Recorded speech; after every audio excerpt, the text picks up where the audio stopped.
मतलब कि जो है एमपी साहब जो है, कुछ लोग ये भी कहते हैं कि एमपी साहब जो है दिख नहीं रहे, कुछ इस तरह की जो है चीज़ें भी जो है लगातार चला रहे हैं, कह रहे हैं कि जो है जितना विकास होना चाहिए था वो नहीं हो पाया, एमपी साहब दिखे नहीं, इस तरह की तमाम चीज़ें जो है कुछ लोग करते हुए नजर आ रहे हैं। उनको क्या कहेंगे आप? अच्छा, सामने इकरा चौधरी है गठबंधन से, जो है पिछली बार आपने उनकी माता जी को हराया था, इस बार जो है इकरा चौधरी, उसको कैसे देखते हैं आप? जो हमारा दिल्ली से बागपत और शामली और सहारनपुर को टपरी तक आने वाला जो रेलवे का ट्रैक है, इसकी इलेक्ट्रिफिकेशन नहीं हो रहा था, इसका इलेक्ट्रिफिकेशन कराने का काम किया है। 60-70 की स्पीड का ये ट्रैक होता था, हम लोगों ने प्रयास किया है, इसकी स्पीड बढ़ाने का काम किया है। अब 110 से लेकर 120 की स्पीड का ये हुआ है। नमस्कार, स्वागत है आपका ब्रेकिंग प्लस न्यूज़ में। आज हम कैराना लोकसभा में मौजूद है और हमारे साथ में बातचीत करने के लिए कैराना लोकसभा के वर्तमान सांसद जी हैं प्रदीप चौधरी जी। टिकट हो चुका है, भारतीय जनता पार्टी ने दोबारा एक बार फिर जो है प्रदीप चौधरी जी को यहाँ पर टिकट दिया है और भरोसा जताया है। प्रदीप चौधरी से बातचीत करेंगे। सर, सबसे पहले स्वागत है आपका ब्रेकिंग प्लस न्यूज़। जी जी, स्वागत है भैया आपका भी। अच्छा चौधरी साहब, जो है टिकट हो चुका है, किस तरह की तैयारी अब जो है आपकी दोबारा से चल रही है? हमारी भारतीय जनता पार्टी के शीर्ष नेतृत्व ने हमारे ऊपर तीसरी बार भरोसा किया है। पहले एक बार विधानसभा और उसके बाद लोकसभा, उसके बाद तीसरी बार फिर से मुझे लोकसभा लड़ाने का जो सरकार ने, हमारी पार्टी ने निर्णय लिया है, मैं अपने शीर्ष नेतृत्व का हृदय से अभिनंदन करता हूँ, धन्यवाद करता हूँ और आभार व्यक्त करना चाहता हूँ उनका। दूसरी बात यह है कि जैसे कि आपने पूछा है कि कैसे आप लोग चुनाव में जाएंगे, तो हमारा अपना एक एजेंडा यही रहता है कि क्षेत्र के लोगों के अच्छे काम करना, लोगों के बीच में रह करके उनके कामों को आगे बढ़ाना, क्षेत्र का विकास करना, हमारा हमेशा प्राथमिकता यही रहती है और उसी पर हम लोगों ने फोकस किया है। उसका परिणाम भी बहुत बेहतर देखने को मिला है। अच्छा, सामने इकरा चौधरी है गठबंधन से, जो है पिछली बार आपने उनकी माता जी को हराया था, इस बार जो है इकरा चौधरी, उसको कैसे देखते हैं आप? देखिएगा, पिछली बार सभी लोग इकट्ठा थे हमारे खिलाफ, सारा गठबंधन के लोग, चाहे उसमें समाजवादी हो, चाहे बसपा हो, चाहे वो लोक दल हो, सभी दल एक साथ इकट्ठा होकर के चुनाव लड़े थे। लेकिन उसके बावजूद भी कैराना लोकसभा में कमल खिला है और अब की बार भी हम लोगों के बीच में जा रहे हैं। जो उत्साह, जो जोश, जो उमंग लोगों को देखने को मिल रही, भारतीय जनता पार्टी के प्रति देखने को मिल रही। आदरणीय मोदी जी ने जिस प्रकार से योजनाएं देने का काम किया है, कार्यक्रम किए हैं और ऐतिहासिक विधेयक पारित करने का काम किया है और अच्छा डेवलपमेंट देखने को मिला है, देश ने तरक्की करने का अवसर मिला है, आर्थिक तंत्र मजबूत हुआ है। ये सारे आज विषय हैं जिनको हम लोगों के बीच में लेकर के जाने का काम कर रहे हैं, जिसका परिणाम देखने को भी मिल रहा है और लोग इंतजार में हैं कि हम लोग जल्दी से तारीख मिले और तारीख पर हम लोग फिर से भारतीय जनता पार्टी को स्थापित करने में अपनी ऊर्जा लगाने का काम करें। तो मतलब कि जो है एमपी साहब जो है, कुछ लोग ये भी कहते हैं कि एमपी साहब जो है दिख नहीं रहे, कुछ इस तरह की जो है चीज़ें भी जो है लगातार चला रहे हैं, कह रहे हैं कि जो है जितना विकास होना चाहिए था वो नहीं हो पाया, एमपी साहब दिखे नहीं, इस तरह की तमाम चीज़ें जो है कुछ लोग करते हुए नजर आ रहे हैं। उनको क्या कहेंगे आप? ये सब चीज़ें एक राजनीति का हिस्सा है। कुछ लोगों को वही इस तरीके से करने में ज़्यादा अच्छा महसूस होता है, लेकिन इतना ज़रूर कहना चाहता हूँ कि मैं अपनी तरफ से क्षेत्र में काम करने में, क्षेत्र के भाग दौड़ने में अपनी तरफ से कोई कमी नहीं छोड़ी। हर प्रकार की समस्या को लेकर के मैं आगे बढ़ा हूं और अगर मैं बताने का काम करूँ तो बहुत सारे सेक्टर में काम हुआ है। अब आप देखेंगे कितने अच्छे हाईवे सरकार ने बनाने का काम किया है, हम लोगों ने लग करके उन पर प्रयास किया है। मेरे कैराना लोकसभा क्षेत्र के अंदर जब हम लोग सांसद चुने गए थे तब इस प्रकार के हाईवे नहीं थे, लेकिन हमारा सहारनपुर से शामली दिल्ली जो जाने वाला रोड है ये भी बहुत बुरी हालत में था। इसको हम लोगों ने प्रयास किया, इसको पूरा कराने का काम किया।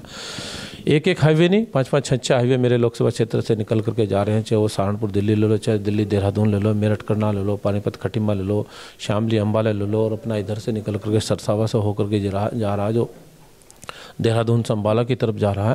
तो ये सारे हाईवे ये इसी कार्यकाल में बने हैं, हमें ही प्रयास कर करके बनवाने का काम किया। रेलवे के सेक्टर में आप लोग देखने का काम करोगे, जो हमारा दिल्ली से बागपत और शामली और सहारनपुर को टपरी तक आने वाला जो रेलवे का ट्रैक है, इसकी इलेक्ट्रिफिकेशन नहीं हो रहा था, इसका इलेक्ट्रिफिकेशन कराने का काम किया है। 60-70 की स्पीड का ये ट्रैक होता था, हम लोगों ने प्रयास किया है, इसकी स्पीड बढ़ाने का काम किया है। अब 110 से लेकर 120 की स्पीड का ये हुआ है। एल्लम के अंदर प्लेटफार्म बनाने की मांग थी, वो पूरी करने का काम किया। नौनत्ता के अंदर प्लेटफार्म बनाने की मांग आई थी, वो पूरी करने का काम किया। उस्मानपुर के अंदर हाल्ट बनवाने की मांग थी, वो पूरा करने का काम किया। जंधेड़ा के अंदर हाल्ट बनवाने की मांग आई थी, वो पूरा करने का काम किया गया। इसके अलावा जंधेड़ा के अंदर ट्रेनों को रोकने की मांग आई, वो पूरी करने का काम किया गया। नौनत्ता के अंदर जनता एक्सप्रेस की मांग थी, वो पूरी करने का काम किया गया। उस्मानपुर में ट्रेनों को रोकने की मांग आई थी, वो पूरा करने का काम किया गया। खंदरावली के अंदर ट्रेनों को मांग आई थी, वो पूरी करने का काम किया गया था। जनता एक्सप्रेस ट्रेन की मांग एल्लम के अंदर आई थी, वो भी हम लोगों ने पूरी करने का काम किया है। और इसके अलावा रेलवे के मामले को लेकर के अगर देखने का काम करें कि रेलवे में जो हमारा शामली से मेरठ रोड पड़ता है, वहाँ फाटक एक लगता है जैसे शामली बाहर निकलने की प्रक्रिया शुरू होती है, तो वहीं एक बहुत अच्छा बड़ा फाटक है। उस बड़े फाटक पे होने के नाते शामली के अंदर ट्रैफिक के आवागमन के कारण बहुत बुरा जाम लगता था। उस जाम से लोगों को सुविधा मिल सके, इसी के निमित्त हम लोगों ने रेल डिपार्टमेंट से वो पुल स्वीकृत कराने का काम किया गया है। इसके अलावा यहाँ पिलखनी में पुल स्वीकृत कराने का काम किया गया है। सरसावा से बिन्नाखेड़ी छापुर की तरफ जाने वाले पुल का निर्माण करने का काम किया गया है। शाहजहाँपुर आप लोगों ने देखा होगा, इधर वहाँ भी बहुत बुरा जाम लगता था फाटक होने के कारण, क्योंकि ये हाईवे बिल्कुल एकदम सड़क की जड़क में फाटक के पास के होकर के निकल रहा था। तो वो भी पुल हम लोगों ने सेंक्शन कराने का काम किया गया। सभी पर काम, कुछ पर काम पूरा हो चुका है, कुछ पर काम अभी चल रहा है। तो अति शीघ्र सारे काम पूरे होकर के लोगों को समर्पित होंगे। इसी प्रकार से देखें कि स्टेडियम की स्वीकृति, पीएससी कैंप की स्वीकृति और अपना जो है नवोदय विद्यालय बन करके तैयार होगा, जिसका माननीय मंत्री जी को बुला करके हम लोगों ने पिछले दिनों उसका उद्घाटन कराने का काम किया था। केंद्रीय विद्यालय की प्रक्रिया बहुत तेज़ी से चल रही, टेम्परेरी रूप से चालू होने की स्थिति उसकी बनी हुई है अभी। तो ऐसे ऐसे काम है। इसके अलावा और भी बहुत सारे काम अगर मैं आपको गिनवाने का काम करूँ, छोटी छोटी सड़कें, चाहे 10 किलोमीटर की, 15-20 किलोमीटर तक की सड़कें भी हम लोगों ने प्रधानमंत्री ग्राम सड़क योजना से बनवाने का काम किया है। अपनी तरफ से क्षेत्र के भले के लिए, क्षेत्र के सम्मान के लिए, क्षेत्र के विकास के लिए अपनी तरफ से कोई भी कमी ना तो छोड़ेगी, ना ही प्यार दिया, लोगों ने आशीर्वाद दिया, लोगों की तरफ से हमारा मनोबल बढ़ाने का काम किया है। उसी का अपना पहले भी देखने को मिला, आगे भी बहुत अच्छा आशीर्वाद मेरे क्षेत्र की जनता का, क्षेत्र के मतदाताओं का, क्षेत्र के मेरे ताऊ चाचा भाई साथियों का, सभी छोटे बड़े भाई बहनों का, सभी का आशीर्वाद, सभी का योगदान मेरे ऊपर जो बना हुआ है, और उसी प्रकार का आशीर्वाद मेरे ऊपर आगे भी रहेगा। और मैं अच्छे से अपने क्षेत्र की जनता के भले के लिए काम करूँगा। जो कहीं समस्याएं अभी पूरी नहीं हो पाई, उनको भी हमारी प्राथमिकता, उन पर भी प्राथमिकता देकर उनको पूरा कराने का काम किया जाएगा। अच्छा, एमपी साहब जो है पिछली बार जब चुनाव हुआ था तो वीरेंद्र सिंह का परिवार जो है आपके साथ में था, लेकिन इस बार जो आपके सामने टिकट की वो लगातार जो है मांग कर रहा था, लेकिन अब कैसे आप उन लोगों को जो है मना पाएंगे? टिकट नहीं हुआ उनका, जो है टिकट आपको फिर जो है भारतीय जनता पार्टी ने दोबारा दिया है। उनके अंदर भी कहीं ना कहीं नाराजगी जो है सामने के लिए देखने के लिए मिल रही है, तो कैसे आप उन लोगों को मना पाएंगे?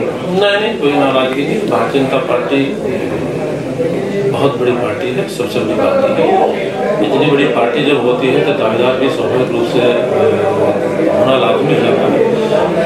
कहीं कोई नाराजगी नहीं है, सब लोगों से बैठ करके बातचीत हो भी चुकी है और सब लोग मिलकर के चुनाव लड़ेंगे।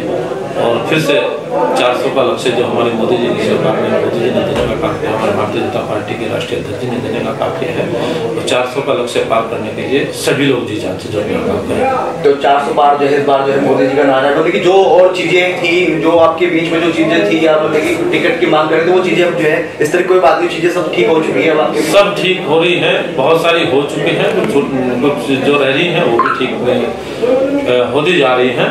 और मुझे नहीं लगता कहीं कोई दिक्कत रहेगी। बहुत अच्छे से सब लोग मिल करके मोदी जी ने जो एजेंडा दिया है उस पर सब लोग मिलकर के काम करेंगे।